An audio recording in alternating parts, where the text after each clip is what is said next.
and then I'll revert back to mine if we've got time. Ben, do you think Newcastle might go for Ivan Toney, says Tom?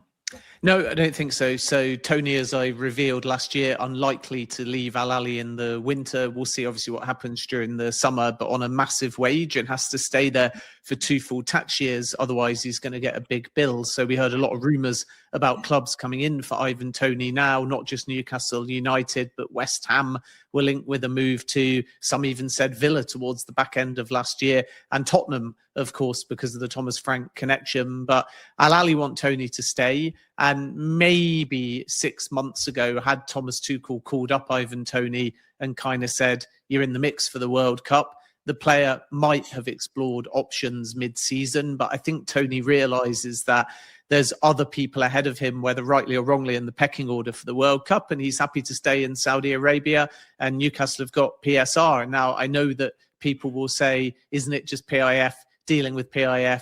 Couldn't they do a deal whereby all of the wage is still paid, or the vast majority, by the PIF Saudi club Al Ahly, allowing Newcastle to get a really preferable deal? But we've spoken about this with Neves before as well. When a Saudi club controlled by PIF wants to keep a player like Ivan Toney, and a side like Newcastle owned by PIF, even if hypothetically wanted Ivan Toney, there's only really going to be one winner in that negotiation, and it wouldn't be Newcastle. So people kind of constantly in the media allude to the fact that Newcastle have an advantage because it's PIF talking to PIF. But if anything, it's a disadvantage because the Saudi clubs don't want to lose their star players. Any exodus is not good for the optics of the league, and the politics, therefore, of Newcastle in particular doing a deal with a PIF club are really difficult. So there's nothing, as far as I'm aware, in links with Ivan Toney and Newcastle.